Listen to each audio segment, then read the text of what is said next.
Today, I will talk about something vague, something unclear, something you have no control over. But before I give it away, think of a time when you went through these emotions.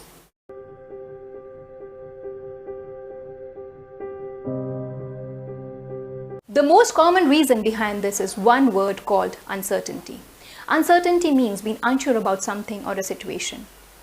You are excited to start something. You have a plan, and then your plan meets the unexpected. And these unexpected events can be both negative or positive.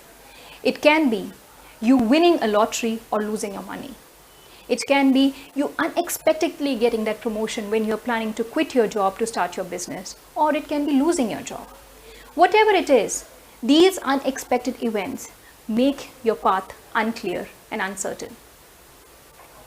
And most people don't know what to do when faced with uncertainty.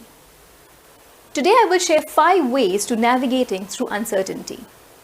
December 2014, my husband and we decided to take a road trip to Kerala from Pune. It was almost a 1,000 kilometer drive from Pune to Kannur district in Kerala, where we were planning to go down to meet a family. We were very excited. We were looking forward to this road trip. We had planned everything, and we had the GPS on our mobile for directions. On the day of the journey, we drove around 12 hours non-stop before we took our first break. And after a break, we then jumped back into our cars and started driving. We were following the GPS. The GPS is really weird. It gives you the shortest possible route to reach the destination. And that destination can be, or the route can be, through the jungle. So we were following the GPS, and we realized that we were driving on a long stretch, a lonely stretch for quite some time. We looked around for directions, we looked around for signboards. There was no signboard. There was nobody around. We found ourselves on a muddy, broken road. We kept driving on that lonely stretch of road for quite some time until we saw a little boy crossing the road. I cannot express the happiness of seeing that little human being on that lonely stretch of land. That boy looked around 7 to 8 years old, but that didn't matter. We quickly stopped over to ask him for directions. That boy spoke in a local language, a language we could not understand. We were somewhere in Karnataka, and through hand gestures, he explained to us that the next city was many kilometers away. Now let me take a pause here and bring this back to our life situations too. Often, when you start to reach somewhere, you're motivated in the beginning, driven by the ideal ending. But as you start taking the journey, you meet the unexpected, and everything looks unclear and uncertain. This is the most vulnerable phase, where you feel lost and look around for guidance. And you will often find yourself asking directions from people who have never taken that journey before, or people who tried, failed, and gave up. This brings me to the journey of Anurima Sinha, world's first female amputee to climb Mount Everest. She was pushed from a running train by robbers in 2011, as a result of which her left leg had to be amputated below the knee.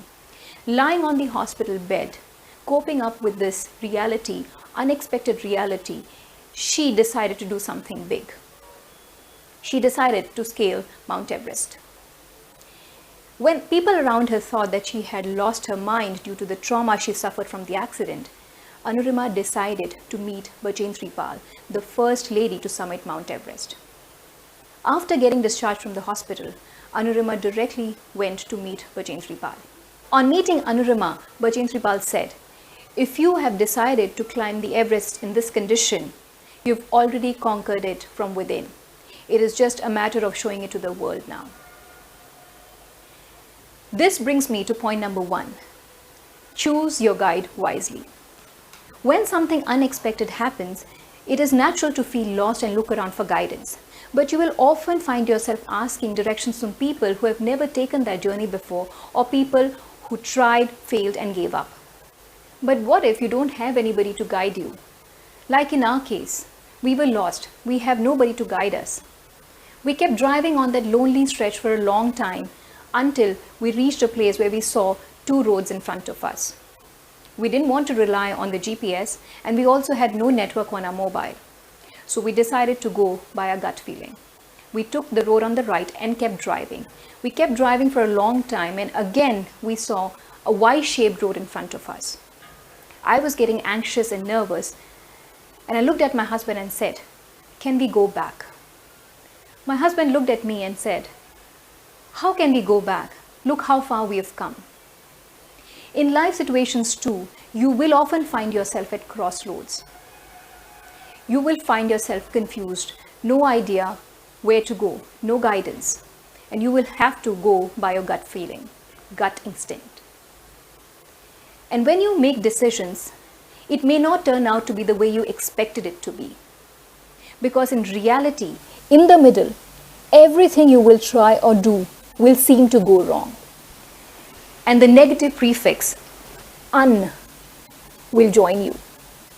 Things will become undoable, unachievable, uncontrollable, uncomfortable, unreachable. And you will feel like giving up. And that's exactly the time when you have to remind yourself to look back so that you can move forward.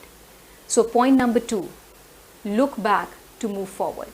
We kept driving with faith, hope, and prayers.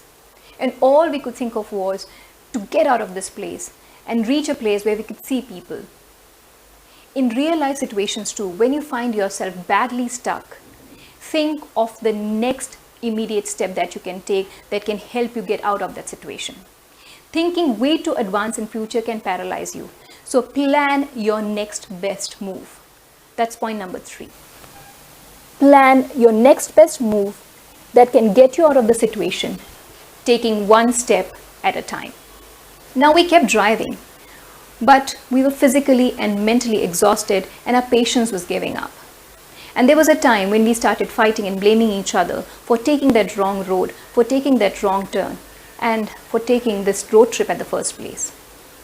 But then we realized there's no point fighting, and we decided to accept this uncertainty. And we decided to remind ourselves of the reason of why we started this journey at the first place, which was meeting our family. So that brings me to the next point, which is remind yourself of your why. Having a strong why helps you in 2 ways. It helps you to get back on track when you get derailed, and it pushes you forward because your strong why acts as a North Star that gives you a sense of purpose and direction and pushes you forward. After a long scary drive, we finally reached a place where we saw some shops. We saw people around. We were happy because we had reached a city. And we felt that our ordeal had ended after we checked into a hotel. We had our dinner, we took some rest, and the next morning, we were back again to start our journey ahead. But this time, something had changed. We were at peace because we were prepared for the unknown. No matter how prepared in life you are, you will face unexpected, uncertain situations. And the real reason behind any suffering is your inability to cope up with uncertainty. And that brings me to point number 5, embrace uncertainty. In crisis, we look at solving a problem or controlling the situation. But sometimes there is nothing you can solve, there is nothing you can control, but to accept and move forward. Navigating uncertainty requires you to understand what you can control and what you cannot. And hence it is important to embrace this idea of permanent uncertainty. This itself will open up your mind towards endless possibilities. Thank you.